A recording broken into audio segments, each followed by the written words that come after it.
Good afternoon, ladies and gentlemen. Welcome to another thrilling episode of Beer 30.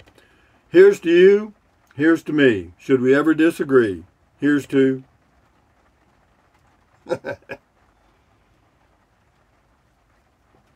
Anyway, ladies and gentlemen, what are we going to talk about today? I'll tell you. Here it is. As you know, I have now acquired, apparently, home base number 4, I guess. It depends on how you count. So now that I've done this thing, the parties to the contract, both parties have signed the contract. Now we are waiting to go to closing. I've already scheduled a septic system inspection, which will be done here in the next few days. And so we're moving right along to close on October the 21st, so that's done. Next thing is, what about a cabin in Llano, Texas? Well, therein lies a little bit of the dilemma.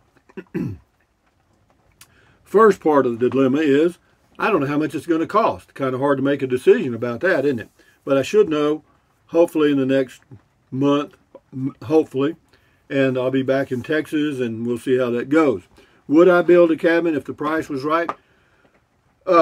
Man, I don't know. I have to think about it because, it just depends. If the price was right, I'd have to say yes, but what is that right price? I don't know. Well, I've got it in my mind. I'm not going to say it here, but so that's kind of where we're headed there.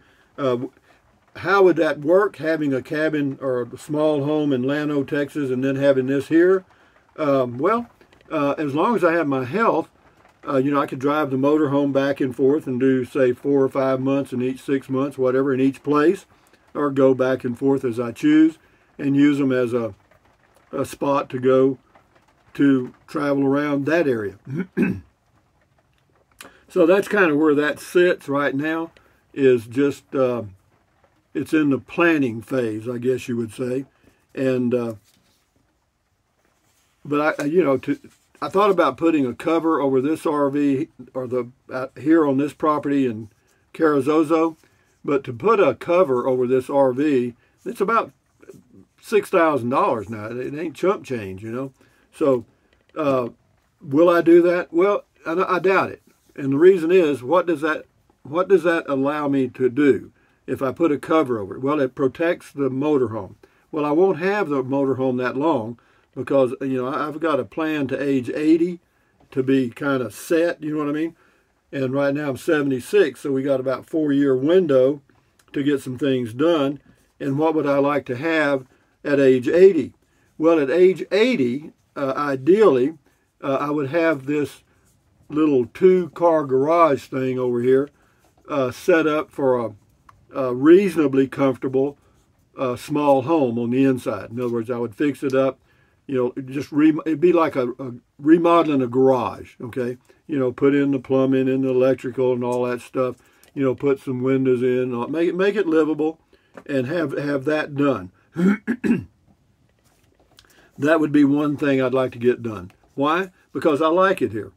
Quite frankly, I do like living here in this spot near Carrizozo for a lot of reasons. One of them, of course, is the view, somewhat the climate for several months a year. And I also like the fact that it's small towns. It's small town people, and for those of you that live in small towns, you know what I'm talking about. And for those of you that have been to small towns and rural areas, people are pretty well laid back. They're not stressed out because they're sitting in traffic all the time. So, yeah, that's pretty good. And I like to be able to go over to Carrizozo and go to that deli and pick up some food every now and then because I like their cooking. It's pretty good stuff for me. And so that's this spot. Now, as far as Llano, Texas, the location there on East Tarrant Street is a good location. The property is well drained, and we got a good buy on it. And to put why am I wearing these stupid sunglasses? I do not know. I just put them on. I put them on to add a little flavor to the video, I guess. And I think they were $10. I may have got them at the dollar store. I can't even remember. I just saw them, and I thought, well, yeah, those are polarized. I wonder if I can use those. Well, they work okay. I mean, I can see through them anyway. But anyway, as far as the Llano property, living in Llano 4, 5, 6 months a year.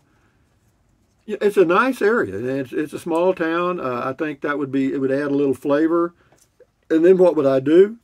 Excuse me. One thing, the gas or the bubbles and stuff that you swallow make you belch and fart and stuff. But here's the belching and farting. Have a drink.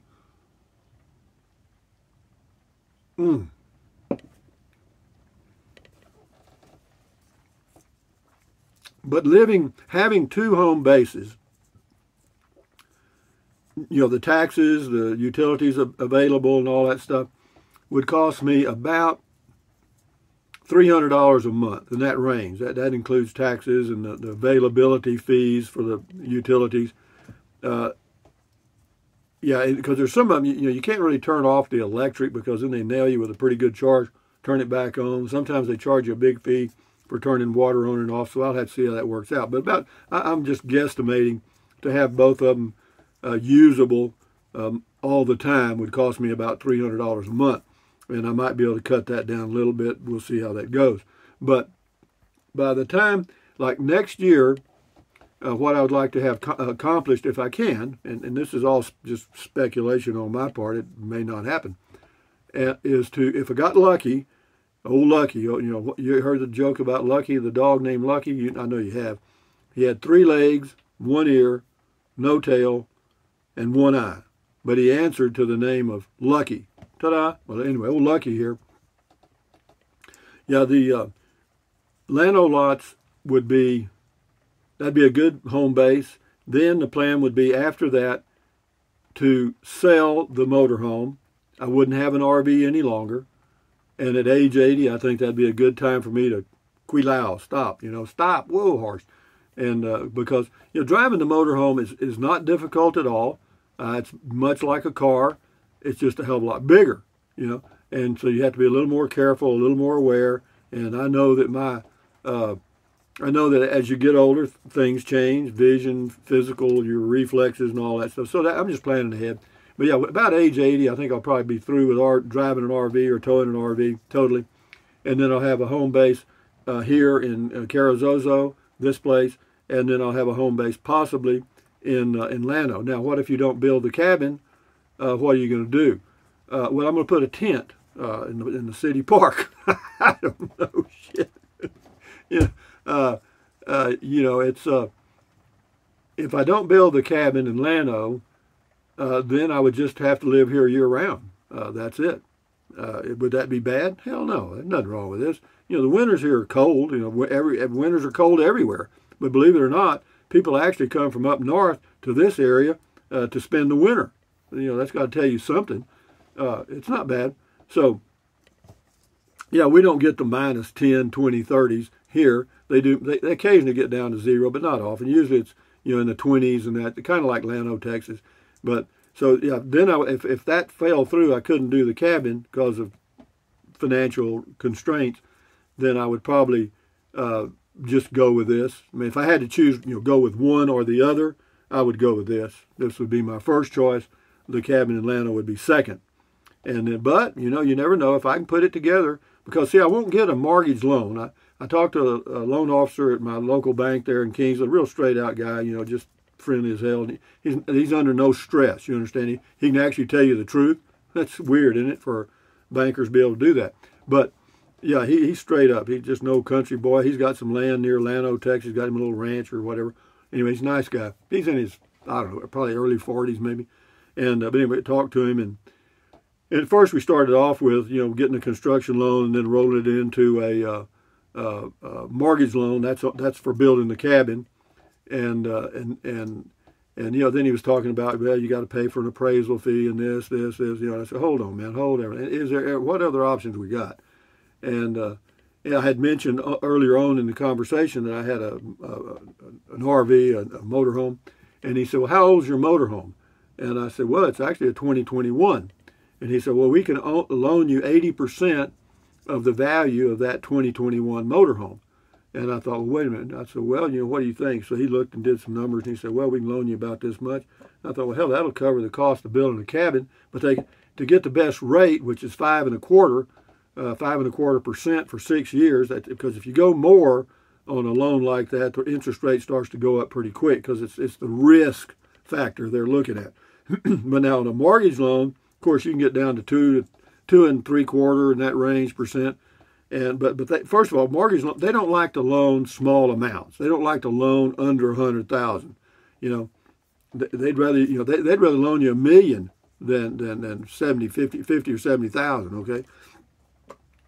So I'm going to probably, if I do the thing in Llano, do the building. If it depends on the number he comes back with. You know, it depends on the number. It should be hopefully within my range, and if it is, then I'll go for that. And people say, well, you need to do this and that. You need to make it first class. You need to do this and that. Hey guys, read my deal here. I do me, you do you. I mean, you don't know me that well. You don't know my financial condition. You know what I mean? And again, you don't realize how it is when you're when you're 76 years old. The world takes on a different perspective. You know what I mean? Like looking through these rose-colored glasses, so to speak.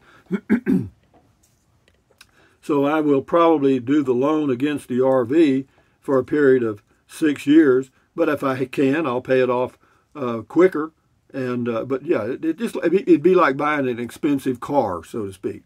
And that's about it.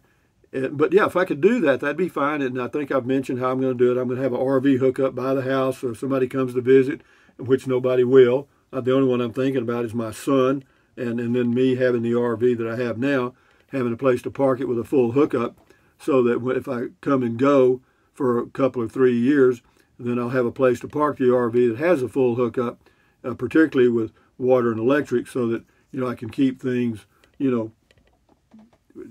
nothing deteriorates more quickly than a building or RV totally unused. You know what I mean?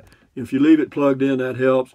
If you leave the water hooked up so you can run them every now and then, just use it, flush the toilet every now and then, even though you're not using it, it helps keep things working. So that's kind of where that is, and that's where I am right now. And anyway, I had some notes, but I can't remember where I put them.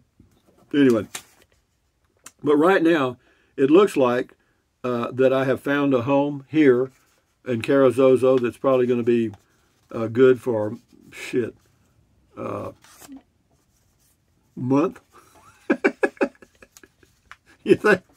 Let's have a swallow of beer on that. Here's to you guys. Friday evening, isn't it? For people, I can't even relate, to people that are in the workforce, that get off. I mean, I can remember getting off on Friday, and that was a big deal.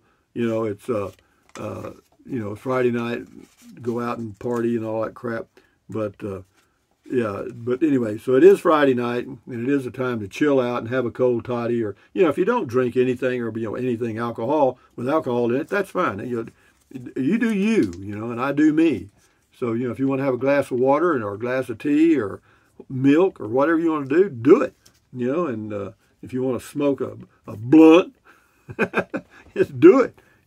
And so, but life is what it is. It's continually changing, and we're always in a state of having to adapt.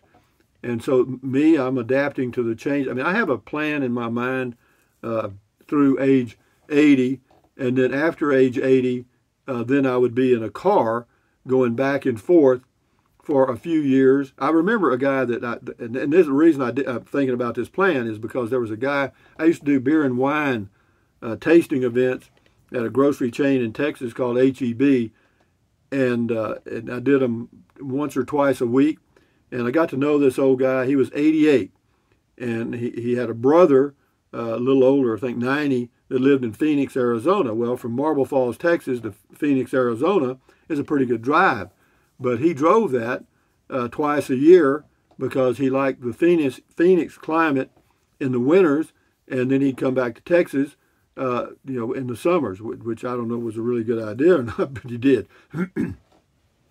But he had a really nice home and stuff. But anyway, he would stop at a Motel 6 or a motel on the way and make one or two stops, and he made a little vacation out of it. So that's kind of the way I'll do, because and then what happens after that? Well, at some point, then you reach a point where you're not even able to drive safely anymore, and you have to make a choice whether you're going to be in Llano or Carrizozo and hitchhike down the highway, or go speeding down the highway in your walker.